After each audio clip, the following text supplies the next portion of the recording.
Everyone please subscribe and get new stories every day. Echoes of Betrayal. I never imagined that a casual stroll in Central Park could unravel my entire world. My name is Andrew Thompson, a 32-year-old software developer working for a tech startup in New York City. My wife, Emma, is the love of my life. She's 29 with wavy chestnut hair that cascades over her shoulders, emerald green eyes that sparkle when she laughs, and a smile that could light up Times Square.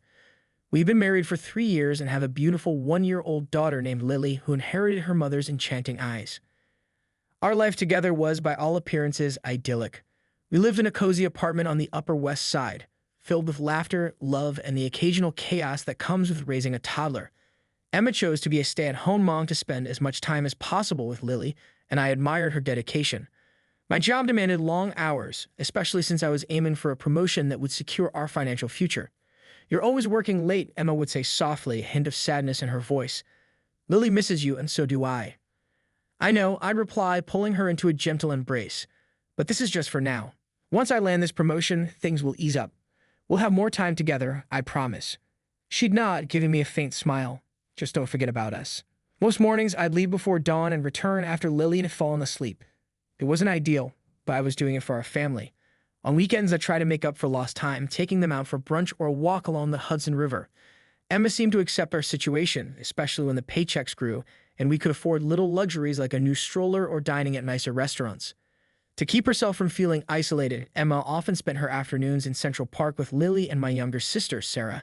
Sarah was 27, vivacious, and had a knack for making people feel at ease. She adored Lily and enjoyed helping Emma navigate motherhood. One bright Tuesday afternoon, as they sat on a picnic blanket near the Bethesda fountain, a man approached them. "Beautiful day, isn't it?" he said, flashing a charming smile. He was tall, with tousled sandy hair, chiseled jawline, and eyes the color of the ocean after a storm. "It is," Emma replied politely, adjusting Lily's sun hat. "Is this your daughter?" he asked, crouching down to Lily's level. "Yes, this is Lily," Emma said, a hint of pride in her voice. "She's adorable," he remarked, then extended his hand. "I'm Daniel, by the way." "Emma," she said, shaking his hand. "And this is Sarah, my sister-in-law." Sarah smiled warmly. "Nice to meet you, Daniel." They struck up a conversation, discovering shared interests in art and literature. Daniel mentioned he was a freelance photographer, capturing the essence of the city through his lens. "I'd love to show you some of my work," he offered. "Maybe I could do a photo shoot for you and your daughter." "That sounds lovely," Emma admitted. As they prepared to leave, Daniel handed them his business card. "Feel free to call or text anytime." Sarah glanced at Emma, who seemed genuinely intrigued. That evening, Emma was unusually cheerful. "You seem happy," I observed, kissing her cheek as I entered the kitchen. "I had a great day," she replied, stirring a pot of her famous spaghetti sauce. Lily was in a good mood, and we met an interesting photographer in the park. "That's nice," I said, distracted by an incoming work email on my phone. "Maybe we can all go together next time." "Maybe," she said softly. Days turned into weeks, and Emma continued her park outings with Sarah and Lily. Occasionally, she'd mention running into Daniel again. "He took some amazing photos of Lily today," she'd say, showing me professional quality pictures on her phone. "Wow, these are great," I admitted, genuinely impressed. "Maybe we should hire him for a family photo shoot." She hesitated. "Yeah, maybe." One Saturday, as I was catching up on work emails, Sarah called me. "Hey, Andrew, can we meet up? There's something important I need to discuss."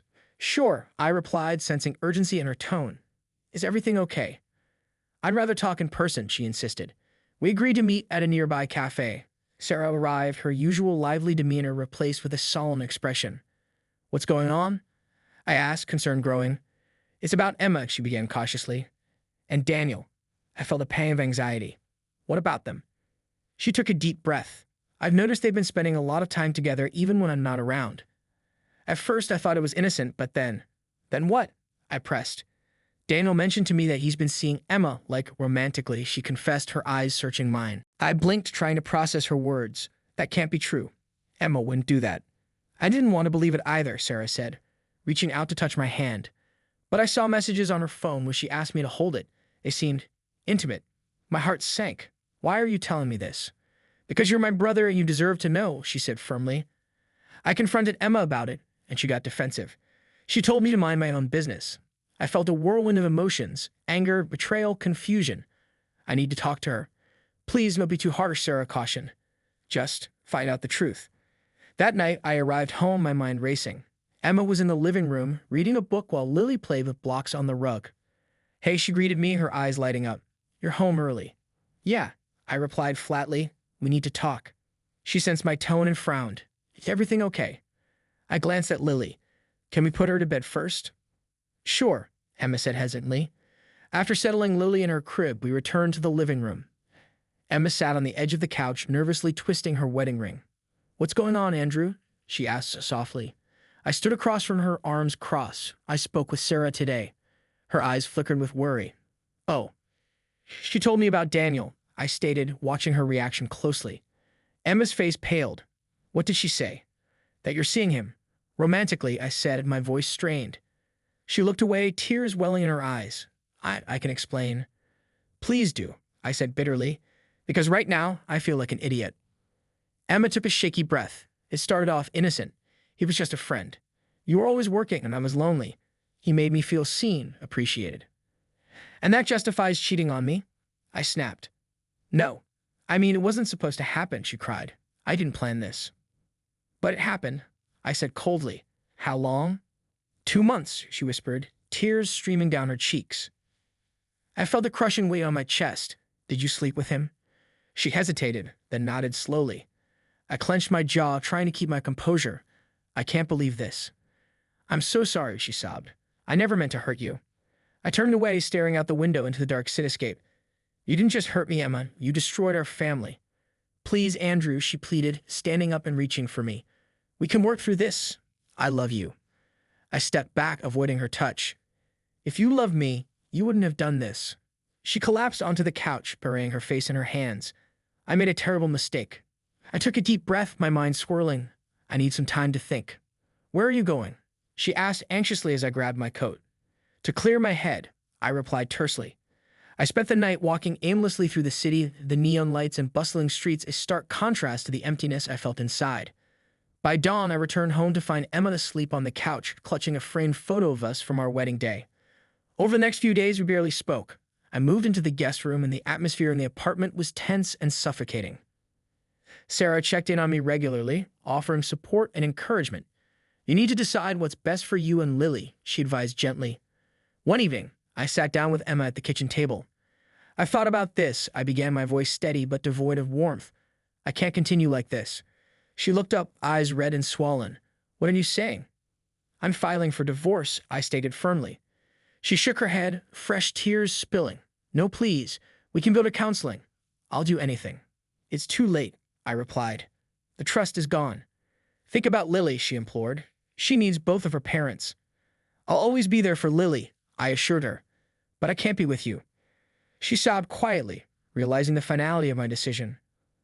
The following months were a blur of legal proceedings, painful conversations, and awkward exchanges as we navigated co-parenting. I moved into a modest apartment nearby to stay close to Lily. We arranged a schedule that allowed me to spend ample time with her, and despite everything, I cherish those moments. One afternoon, while picking up Lily from Emma's place, she stopped me at the door. "Can we talk?" she asked timidly. I hesitated but nodded. "All right." We sat in the living room, the silence heavy between us. "I've been seeing a therapist," she began. "I'm working on myself, trying to understand why I did what I did." I remained silent, unsure where this was going. "I miss you," she confessed. "Every day feels empty without you." I looked at her, the woman I'd once shared dreams and laughter with, now a stranger burdened by regret. "Emma, I appreciate that you're seeking help," I said carefully, "but I can't go back. Too much has happened." She nodded slowly. "I understand. I just wanted you to know." I stood up. I should go. Lily's waiting. As I left, a part of me felt a twinge of sadness, but I knew I was making the right choice. Time passed, and gradually the wounds began to heal. I focused on my work, eventually earning the promotion I'd been striving for. Sarah remained a constant support, and together we ensured that Lily felt loved and secure. One weekend, while at a children's museum with Lily, I met a woman named Natalie. She was there with her nephew, guiding him through an interactive exhibit. "Looks like they're having fun," she commented, nodding toward Lily, who was giggling as she manipulated a giant bubble wand. "Yeah," I smiled. "She's my little scientist." Natalie had warm brown eyes, a quick wit, and an easy laugh. We struck up a conversation, sharing stories about the joys and challenges of parenting. Over the next few weeks, we continued to meet, sometimes by chance, other times intentionally. She knew about my past and was patient, never pushing for more than I was ready to give. One evening, as we walked along the High Line, she turned to me. Andrew, I enjoy spending time with you. I do too, I admitted. She smiled softly. I just wanted you to know that. I looked at her, realizing that perhaps it was time to open my heart again. Epilogue. 2 years later, life had taken on a new rhythm. Emma and I maintained a cordial relationship for Lily's sake, and she seemed to have found peace within herself. Lily was thriving, a bright and curious 3-year-old who loved both her parents dearly. Natalie and I continued to grow closer, our relationship built on honesty and mutual respect. She brought joy back into my life in ways I hadn't expected. One sunny afternoon, as we all gathered to celebrate Lily's birthday in Central Park, the same place where my world had once fallen apart, I felt a sense of closure. Emma was there, chatting amicably with Sarah, while Natalie helped organize the games. Happy birthday, sweetheart, I whispered to Lily as she blew out the candles on her cake. Make a wish, Daddy, she giggled. I smiled, realizing that many of my wishes had already come true. Reader comments, Mike87. This was a powerful read. Infidelity is such a complex issue, and the emotions felt very real. Genial. I'm glad Andrew found happiness again. Trust is so hard to rebuild once it's broken.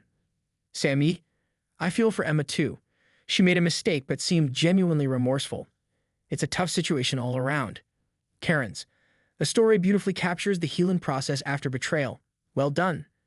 Tom, I appreciate that the ending wasn't cliched. Life is messy, and this reflects that reality.